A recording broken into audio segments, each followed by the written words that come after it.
Hello student, मेरा नाम संदस मंडल है। मैं फिर से आप सभी को बच्चों मेरे चैनल में स्वागत करता हूं।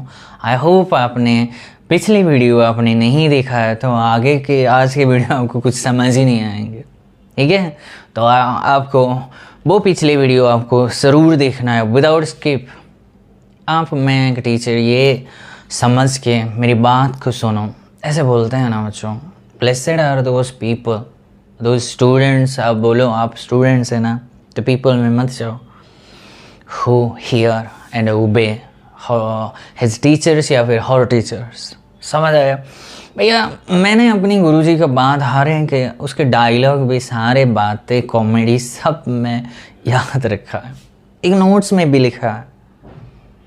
ऐसा नहीं है, मैं उनको बहुत इज्जत करता हूँ। I love my teacher so much.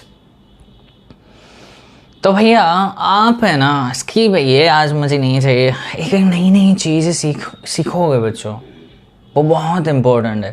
कहीं कहीं लाइन में बोलूँगा बीच में जो आप कभी सुने ही नहीं है, तो आप स्किप करोगे तो क्या मिलेंगे? कुछ नहीं मिलेंगे। बट तो बेटर ना देखो ना,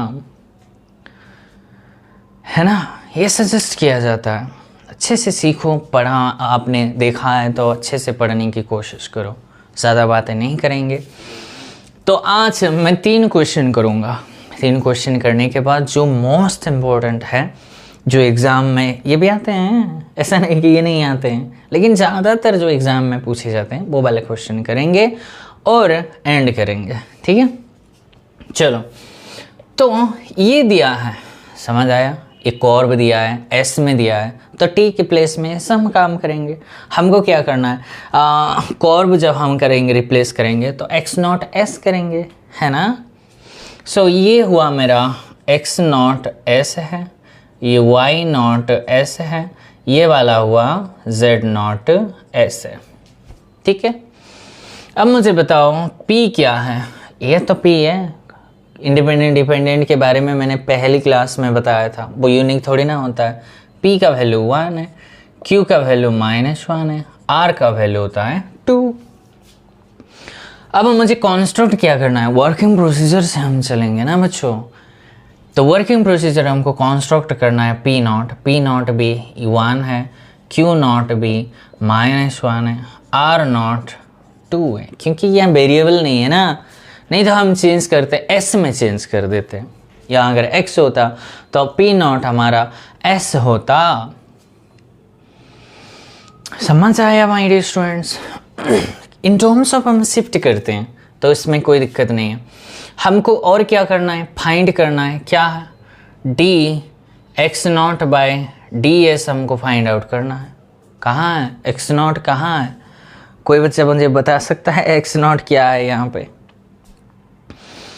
अगर नहीं है तो नहीं होगा, अगर होता तो होगा।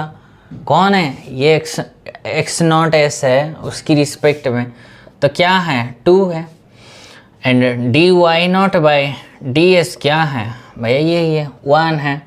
डी जेड नॉट अपन में डी एस क्या है भैया? 2 है। समझ आया? कोई दिक्कत आपको? बस सारे अवेलेबल है, डेल्टा बना देते हैं। डेल्टा क्या? पी नॉट क्यू नॉट है, पी नॉट हुआ 1, क्यू नॉट हुआ -1। D X naught by D S होता है 2 और ये होता है 1। इसके डिटर्मिनेंट ले लो, 1 + 2 है is equals to 3 which is non zero है। तो भैया ऐसे यूनिक सोल्यूशन है। क्लियर है? तो इस यूनिक सोल्यूशन आएंगे और आप देखेंगे कैसे फाइंड आउट करोगे। यूनिक सोल्यूशन फाइंड आउट, वही तो सोल्यूशन आएंगे बेटा। समझ आया? वैसे कंपेयर करके तो ये आपको मिल जाएंगे सारे के सारे, वही एक ही यूनिक सोल्यूशन है, वही एकमात्र सोल्यूशन है। समझ आया माय डियर स्टूडेंट्स? सो ये होता है यूनिक सोल्यूशन का काम करने का तरीका। अब नेक्स्ट चलते हैं, एक इनफाइनाइट सोल्यूशन कैसे काम करेंगे उसके ऊपर चलेंगे। सो नेक्स्ट क्वेश्चन में चलते हैं माय डियर स्टूडेंट्स। देखो ये बहुत प्यारे से आपको नेट गेट के क्वेश्चन पेपर उठाओ, नहीं मिलेंगे तो हमारी नाम बदल देना, है ना। तो क्वेश्चन तो आते हैं बच्चों, इसमें कोई दिक्कत नहीं है।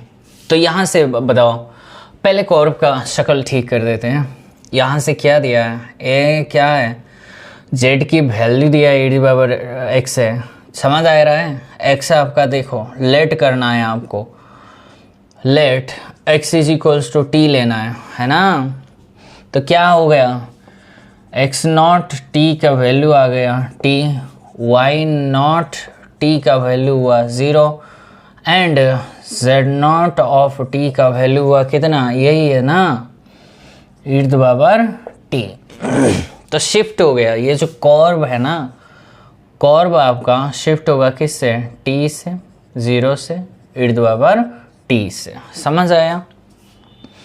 अब यहाँ से p क्या है, ये फर्स्ट डेरिवेटिव होता है p, q क्या है 0, क्योंकि विद रिस्पेक्ट टू y से नहीं है, इसमें मत ले बैठना, z होता है, सॉरी r होता है z। आई बात समझ, इसमें कोई दिक्कत है आपको, कोई दिक्कत नहीं है, बहुत बढ़िया। तो कॉन्स्ट्रक्ट करो, p0 1 होता है, q0 0 होता है, r0 क्या होता है, z ऑफ t है, z ऑफ t क्या है e⁻t, ये मत लिख बैठना, इसलिए तो z ऑफ t यहाँ है ना बेटा, z0 ऑफ t हमको यूज करना है, तो यही है। तो एक डेल्टा बना देते हैं, डेल्टा क्या है, p0 का वैल्यू होता है 1, q0 0, dx0, देखो dx0/dt इसका डेरिवेटिव होता है 1, इसकी डेरिवेटिव होता है 0, देख रही हो, इसकी डिटर्मिनेंट आया 0। तो यहाँ से बोल मत देना, ये बोलना है आइदर नो सॉल्यूशन होगा या फिर इन्फिनिटली मैनी सॉल्यूशन होगा, वो तो चेक करने के बाद पता चलेगा। तो हमको क्या करना है, हमको एक काम करना पड़ेगा कि भैया p0/dx0/dt बराबर, माने बराबर मत लिखो, क्या पता वो बराबर ही ना हो, dy0/dt लेके चलेंगे एंड r0/dz0/dt चेक करेंगे। तो रख दो वैल्यू, इसका वैल्यू कितना है, p0 होता है 1 अपन में इसकी डेरिवेटिव होता है 1 और q0 होता है 0 एंड इसका भी 0 हुआ। तो आगे मत चेक करो, फर्दर के लिए आप इसको लिख दो e⁻t, इसका डिटर्मिनेंट भी e⁻t हुआ, लेकिन ये जो आया ये ऑन डिटर्मिनेंट फॉर्म है। जब भी ऑन डिटर्मिनेंट फॉर्म आता है तो आपको एक्स्ट्रा काम करना, आगे नहीं बढ़ सकते, यू कैन नॉट जज, क्योंकि इसकी इक्वल कैसे लिखोगे, no this is not applicable. In this case हमको और थोड़ा काम करेंगे, जब कभी भी इनडिटरमाइंड फॉर्म आपको मिल जाता है बच्चों, उसमें से और फर्दर आपको स्टडी करना पड़ेगा। कैसे स्टडी करें सर, अब मैं बताऊंगा कि भाई आपको C1 C2 का वे, उसका मदद ही लेना पड़ेगा आपको। सो कंपेयर करके C1 C2 निकाल लो। यहाँ से क्या ऑक्सिलरी है ना, लैग्रेंज ऑक्सिलरी, dx/p क्या है 1 है, dy/q होता है 0, dz/r होता है z। समझ आया, ये वाला मत लिख बैठना नहीं। तो देखो 1 से 2 करो या फिर 2 को 3 करो, यहाँ से तो आपको मिल जाएंगे ना। इससे अगर आप मान लो इससे करो, तुम्हारी मर्जी, जैसे मर्जी, वो तो जी y/c1 आ गई है ना, क्योंकि ये इससे मल्टीप्लाई हो जाएंगे, dy 0 आएंगे, इंटीग्रेशन करेंगे, y = c1। अब 1 एंड 3 को करेंगे, इसको करेंगे, तो यहाँ से क्या मिला, x = log z बराबर c2।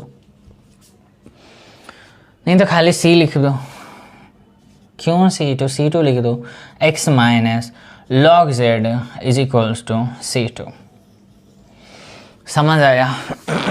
तो सॉल्यूशंस कैसे लिखते हैं, कैसे मर्जी लिखो, आपकी मर्जी, 3 वर्जन सॉल्यूशन लिखने का तरीका, मैं ये वर्जन अप्लाई करूँगा, c1 बराबर c2। सो अब मुझे बताओ फाई ऑफ c1 क्या है, y बराबर c2 क्या है, x माइनस log z, ये होता है। समझ आया? अब वैल्यू रख दो ना, फाई ऑफ, इसको Y naught of T change करोगे माय डियर स्टूडेंट, इसलिए मैं लिखते चले जाता हूँ ताकि कोई भी बच्चे, बिगिनर बच्चे भी ये कॉन्सेप्ट सीख जाए। ये मेरी मोटिव है। फाई ऑफ ज़ीरो होता है क्योंकि वो ये इसकी वैल्यू होता है 0, ताकि वो वाला बच्चे भी सीख जाए। एक्स नॉट ऑफ टी कितना है? T minus log Z naught E to power होता है टी। Clear my students? इसमें आपको कोई दिक्कत वाली बात हुई क्या? अगर नहीं हुई तो क्या ये लॉग से इससे कैंसिल हो गई? तो मिला क्या है बताओ? t माइनस टी, जो कि 0 मिला। क्या मिला? फाई ऑफ 0 बराबर 0 आया, जो कि ये होना ही था। कोई भी रियल नंबर लेकर आ जाओ, ये क्या है? आर्बिट्री है, फाई आर्बिट्री है। यहाँ जो कुछ भी क्वांटिटी में आप वैल्यू रखोगे, ये जो है ना 0 ही वैल्यू देगा। तो how many solutions are there? Infinitely many solution, because this is arbitrary. Arbitrary माने कुछ भी आप डाल सकते हो।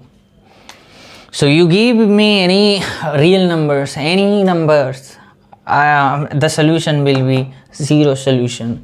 Then how many solutions are there? Infinitely many solutions. तो इसके केस में ये नहीं आया बल्कि ये आया। किस चीज़ से? कंपैरिजन से मैं कुछ जजमेंट नहीं दे पाया मुझे, क्योंकि इंडिटरमिनेंट फॉर्म मिल गया। एंड जब कभी भी इंडिटरमिनेंट फॉर्म आपको मिल जाता है, आपको सिर्फ कंपैरिजन से चलना पड़ेगा। C1 C2 निकाल दो, कॉर्ब की जो इम्पोर्टेंट रिजल्ट है वो वाला यूज़ कर दो। आई थिंक मुझे नो सॉल्यूशंस का, हाँ उसको भी थोड़ा कॉन्सेप्ट कर देंगे, ठीक है। लेकिन मैं इतने करूँगा नहीं, सीधा ही मैं क्वेश्चन लिख दूँगा और जो जजमेंट है बस आपको मैं वो सिखाऊँगा, ठीक है। चलिए my dear students, next question, third question पे आ जाओ। सेम ही है, आपको कॉर्ब आ गई, नहीं आ गई तो मैं सिखा देता हूँ, इसमें क्या बड़ी बात है। एक्स नॉट ऑफ टी आपका टी होता है, वाई नॉट टी आपका 0 होता है, एंड जेड नॉट टी आपका साइन टी होता है, ठीक है। अब मुझे बताओ पी नॉट डायरेक्ट बता दो, आप पी बता दो। पी का वैल्यू होता है 1, क्यू होता है 0, आर होता है जेड। पी नॉट होता है मेरा 1, क्यू नॉट भी होता है 0, and R naught will be Z naught of T कितना है? Sine T. समझ आया? अब मुझे बताओ D X naught by D T कितना है? वहाँ से 1 है। D Y naught by D T होता है 0, and D Z naught upon में डी टी होता है मेरा साइन का डेरिवेटिव कॉस टी। ओके, इसमें कोई दिक्कत आपको? कुछ भी नहीं दिक्कत है सर, बहुत बढ़िया। तो एक डेल्टा बना दो। डेल्टा क्या है? पी नॉट क्या है? 1 0 एंड 1 0, देख रही हो 0 आ रहा है। तो क्या लिखोगे? आइदर नो सोल्यूशन और इनफाइनाइटली मेनी सोल्यूशन। कंपेयर करके देखोगे। कंपेयर करना क्या? P not by D X not, that means 1 अपन में 1 हो गई। इसको बाई इसको देखो, ऑन डिटर्मिनेंट फॉर्म आ गई। तो हम इस अप्रोच से काम नहीं करेंगे। तो किस अप्रोच से काम करेंगे? बाई कंपैरिजन से। तो डी एक्स अपन में P 1, D Y Lagrange equation, sorry auxiliary Lagrange equation है ना बच्चों, डी जेड बाई जेड है। बाई कंपैरिजन से 1 2 को करो तो y बराबर C1 आ गई, है ना। एंड अब इसको उसको 1 3 को कंपेयर करोगे तो क्या मिलेंगे आपको? x माइनस लॉग जेड बराबर C2, जो अभी भी आया था। अब मैं कॉर भी यूज़ करना चाहता हूँ, ठीक है, कॉर भी यूज़ करूँ तो लेकिन सोल्यूशन लिखो पहले। फाई ऑफ C1 बराबर C2 में लिखना चाहता हूँ। तो फाई ऑफ C1 y बराबर x माइनस लॉग z है। वैल्यू रख दे बच्चों, रख देते हैं सर।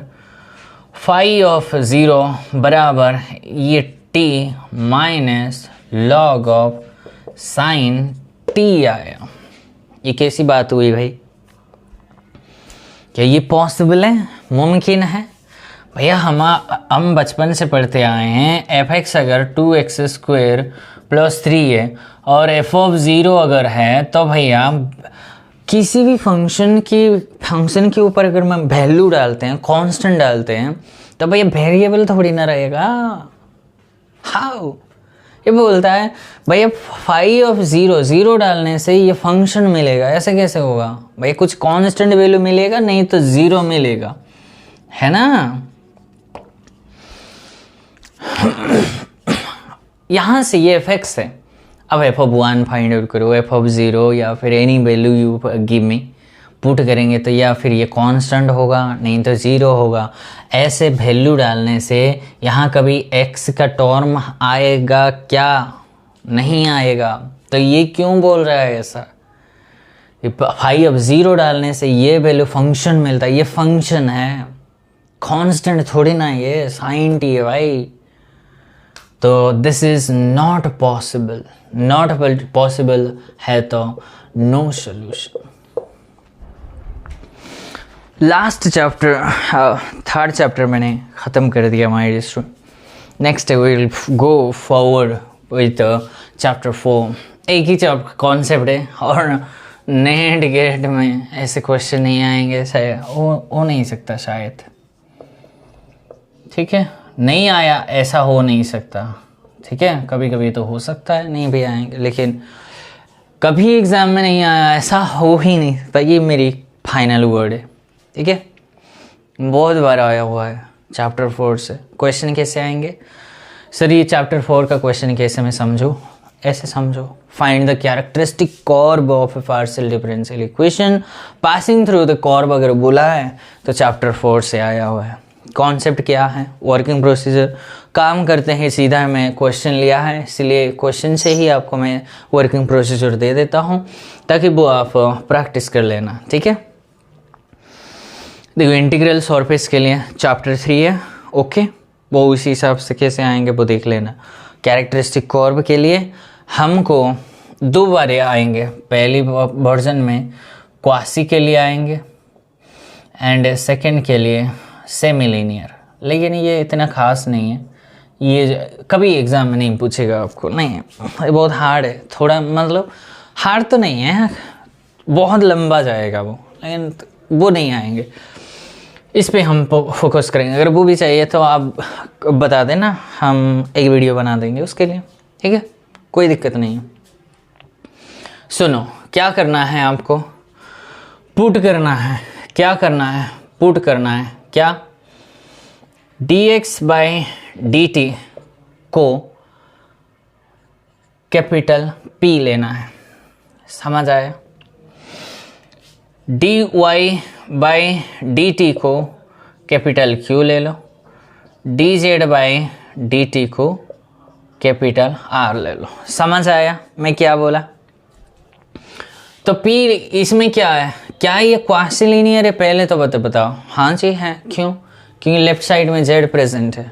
लेफ्ट हैंड साइड में अगर z प्रेजेंट है तो वो क्वासी ही है, समझ आया? क्या ये सेमी है? सेमी लीनियर के लिए क्या बताया वो वीडियो आप, पहली वीडियो आप देख लेना। लेकिन ये क्वासी है, ठीक है? कर्व दिया है, कर्व को हम बाद में नहीं, कर्व को हम ले लेंगे। यहाँ क्या है? x ऑफ s, या फिर इसको, ये जो बच्चों मैंने जो लिखा है वो क्या समझते हैं? ये क्या है? x नॉट, इसका मतलब कुछ नहीं है। x ऑफ 0 ऐसे भी तो बोल सकते हो उसको, ऐसे।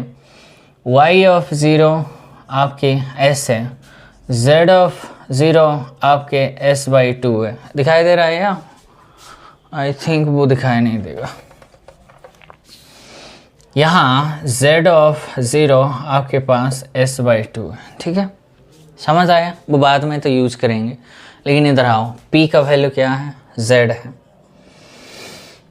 अच्छा, यहाँ क्या है? dy/dt क्या है? ये है 1 है, और इसका ये भी 1 है, इसको मैं छेड़ नहीं सकते हैं, तो हम कुछ करें क्या? Can we do something else my dear students? Can we do something else? अगर नहीं कर सकते हैं तो नहीं है, अगर कर सकते हैं तो बहुत बढ़िया है। ठीक है, चलते हैं। यहाँ से मुझे बताओ, सेपरेबल हम जानते हैं सेपरेबल से, so D Z is equals to D T आया, तो मुझे बताओ इंटीग्रेशन करने से Z is equals to T आ गई, है ना। यहाँ से जेड इज इक्वल्स टू आपके पास टी आ गई my dear students, sorry, Z is equals to T plus, इसको C1 कह दो, C1 कह दोगे, इसके लिए C1 कह दो, इसके लिए C2, इसके लिए C3 कह दो, तुम्हारी मर्जी। C1 C2 किसको कहते हो, ये तो अंडरस्टूड ही है कि आपको उसको क्या बोल रहोगे, ये थोड़ा अजीब लगता है तो इसको C1 ही ले लो। Z की वैल्यू आपके पास C1 आ गई, तो यहाँ रख दो इसको T प्लस C1, तो यहाँ से भी कर सकते हैं ना। सो dx बराबर, ये dx बराबर आपके पास T plus C1 into dt, है ना जी। कितनी आसान हो गई। तो इंटीग्रेशन कर देंगे यहाँ से, तो x बराबर आपके पास t² / 2 प्लस में C1x प्लस में C2 आ गई। यहाँ से करेंगे तो dy बराबर dt आ गई, तो y बराबर आपके पास t प्लस C3 आ गई। सारे इतने आसान है, ये बहुत आसान है, थोड़ी सी इधर उधर का करने के चक्कर है, तो उसी हिसाब से आप देख लेना क्या आएंगे। समझ आया? ये x ऑफ t है, ये z ऑफ t है, ये x ऑफ t है, और रिप्लेस कर देंगे हम। समझ आया? फ्रॉम यहाँ से मुझे बताओ, कंडीशन यूज करेंगे ना बच्चों, तो x ऑफ t, तो x ऑफ 0 क्या आएंगे, x ऑफ 0 बराबर s दिया है, यानी कि s बराबर 0 डाल दो ना यहाँ, ये हुआ 0 प्लस ये भी हुआ 0, तो C2 आ गई। समझ आया? बहुत बढ़िया है। अब मुझे बताओ S2 आ गई, S2 कहाँ यूज हुआ है, वहाँ यूज हुआ है, ठीक है, फिलहाल उसको ब्रेक मिलेंगे। इसमें आ जाओ, तुम्हारी मर्जी जहाँ से शुरू करोगे। ये z ऑफ t है, तो z ऑफ क्या मुझे करना है, 0 बराबर s/2 दिया है, तो s/2 बराबर क्या होगा बच्चों, तो s0 डाल दो ना, सो 0 प्लस दैट मीन्स C1 का वैल्यू आया s/2, तो यहाँ मुझे डालना नहीं चाहिए था, ये अलग आएंगे, है ना बच्चों। पहले ये C1 का वैल्यू यहाँ डालेंगे ना, तो इससे क्या चेंज होगा क्या बच्चों, C1 का वैल्यू फिर भी तो 0 आ रहा है ना, तो ये सही था। तो ये S बराबर क्या आया था, ये 0 हुआ, ये भी 0 हुआ, ये C2 का वैल्यू भी 0 आया। अब मुझे यहाँ से निकल आ जाओ, यहाँ से आओ, ये y ऑफ t है, तो y ऑफ 0 मुझे फाइंड आउट करना है। y ऑफ 0 कितना दिया है, ये भी s दिया है, तो s बराबर क्या आ गया बच्चों, s बराबर ये क्या आ गया, 0 है, ये 0 प्लस s3, ये क्या आ गया बच्चों, C3 है, वो C3 आ गया, इतना। ठीक है, सारे के सारे मैंने C1 C2 C3 का वैल्यू निकल के आ गई, तो मैं इधर उधर कर दिया, कोई कन्फ्यूजन तो नहीं है, डायग्राम में मैंने सजा दिया, ठीक है। तो मुझे बताओ इनमें से इक्वेशन का नाम दे देते हैं बच्चों, इसको 1 कह देते हैं, इसको 2 कह देते हैं, इसको 3 कह देते हैं, ठीक है। फ्रॉम 1 से मुझे बताओ x ऑफ t में आंसर आएंगे ना my dear student, X of T बराबर क्या आया जानते हैं, टी स्क्वेयर बाई 2 प्लस में C1 का वैल्यू कितना है, S by 2, that means S x by 2 plus में वो C2 है, C2 का वैल्यू आया S। समझ आया। y ऑफ टी फ्रॉम 2 से मुझे बताओ y ऑफ टी बराबर t प्लस S3 का वैल्यू होता है S। From 3 z of t का जो वैल्यू है कितना है, कहाँ है वो z ऑफ t, यहाँ t प्लस C1 का वैल्यू कहाँ है, ये S by 2। This are my respective answer my dear students. ये मेरी आंसर है, इसमें कोई प्रॉब्लम है आपको? क्या मैंने करा, मैं एक बार एक झटके में बोल देता हूँ, सुन लो। चैप्टर 4 में क्या आएंगे, find the characteristic curve of A partial differential equation passing through the curve, ऐसे आएंगे क्वेश्चन। कैरेक्टरिस्टिक कर्व या फिर नहीं कर्व भी आएंगे, इक्वेशन के लिए हम बाद में 10th चैप्टर में पढ़ेंगे, ठीक है। ओके तो क्या करेंगे, dx बाई पी को हम क्या लेंगे, dx by D T, Q को कैपिटल क्यू को dy by D T, R को dz बाई डी टी। कब, जब ये क्वासी है तब जाकर, अंडरस्टैंड, ये ध्यान रखना है, क्वासी है तब जाकर यूज करोगे, सेमी है तो नहीं करोगे, उसके लिए अलग फॉर्मेट है। क्वासी है तब जाकर ऐसे करोगे। तो बेसिकली कैरेक्टरिस्टिक कर्व के लिए क्वासी आते हैं मोस्ट। ओके तो वैल्यू आपने रख दिया, इंटीग्रेशन मैंने वेरिएबल सेपरेबल वेरिएबल आपको आता है, लगा दिया। आपको इंटीग्रेशन सिंपल कैलकुलेशन है, इंटीग्रेशन आप C1 C2 कुछ भी ले सकते हो भाई, इसमें दिक्कत क्या है, सही में आंसर सही आएंगे, वही आएंगे, इसमें कोई डरने की कोई ज़रूरत नहीं से कि सर आपने ये वाला किया है उसको C1 लिया C2, क्या फ़र्क पड़ता है, कांस्टेंट ही तो है, कुछ भी ले लो सेम आंसर तो सेम आएंगे, ठीक है। तो अब कर्व को आप शिफ्ट कर दो, ये जो आया है x of naught is equals to S Y naught, ये जो है ना चेंज कर दिया। उसके बाद ये x ऑफ t में आएंगे, क्योंकि ये फंक्शन t में आएंगे ना बेटा, तो t में आएंगे तो ये लगा दिया, बस हो गया, यही आया। और उसको कर्व यूज कर दिया, C1 C2 C3 का वैल्यू आपको फाइंड आउट कर लो कर्व का इस्तेमाल करके, और आप आंसर ऐसे ही आएंगे। नेट JRF के पेपर, नेट गेट के क्वेश्चन पेपर उठा के देख लेना, ऐसे क्वेश्चन आपको लगभग काफ़ी सारे मिल जाएंगे। इसी के साथ चैप्टर 3 चैप्टर 4 हमारी कंप्लीटली ख़त्म हुआ है। चैप्टर 5 में हम नेक्स्ट वीडियो में हम शुरू करेंगे, आप मेरे साथ जोड़ते रहिएगा। इस नवंबर में आपका PD ख़त्म हो जाएंगे, ठीक है। सो आई थिंक आपको कोई डाउट कोई ना हो। अगर वीडियो अच्छा लगा तो शेयर तो ज़रूर करना है। ये वाला मैं डायलॉग नहीं बोलना चाहता था, लेकिन मजबूरी से मुझे बोलना पड़ता है, क्योंकि ऐसे बच्चे को मैंने देखा है उन तक नहीं पहुंच पाता है ना बेटा। Okay, so kindly share my videos to your friends, your college students or any other who are preparing for this special national level exam है बेटा, so उनको भी मदद मिल जाए। Thanks for watching my video, फिर मिलेंगे हम नई वीडियो के साथ।